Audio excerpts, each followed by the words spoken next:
مشکات شریف کی روایت ہے، حضرت علی رضی اللہ عنہ روایت کرتے ہیں کہ جناب رسول کریم صلی اللہ علیہ وسلم نے ارشاد فرمایا، من خرج وقام مع ظالم لیقومہ فقد خرج من الاسلام او کما قال صلی اللہ علیہ وسلم۔ جناب رسول کریم صلی اللہ علیہ وسلم نے ارشاد فرمایا، جس شخص نے کسی ظالم انسان کی حمایت کی، اس کے ظلم کو اچھا بولا یا ظلم کرنے میں اس کی مدد کی،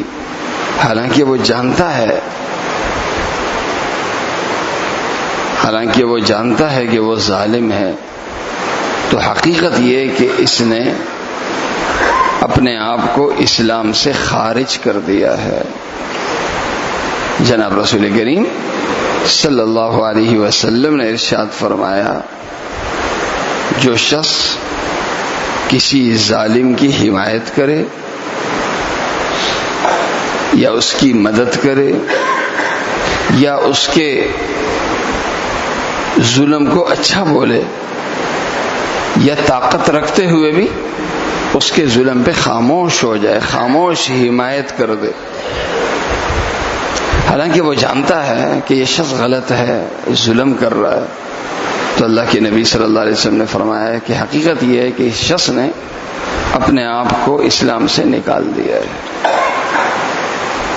اس حدیث کا مفہوم ہے کہ مسلمان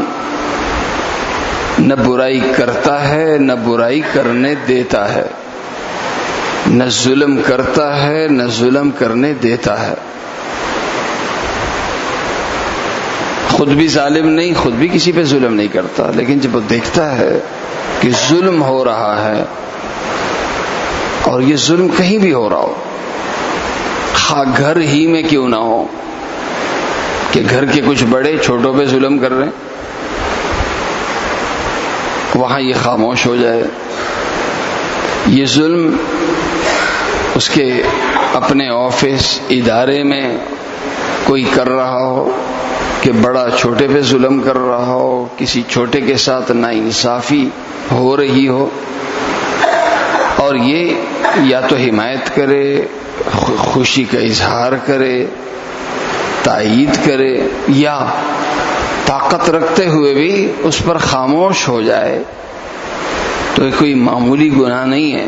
اللہ کے نبی صلی اللہ علیہ وسلم نے ارشاد فرمایا، اتنا بڑا گناہ ہے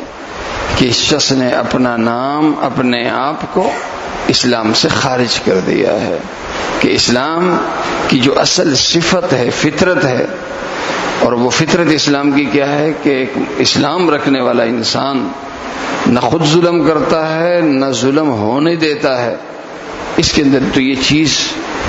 ظلم کی صفت اگرچہ نہیں ہے، لیکن دوسری والی صفت ظلم کرنے نہیں دیتا،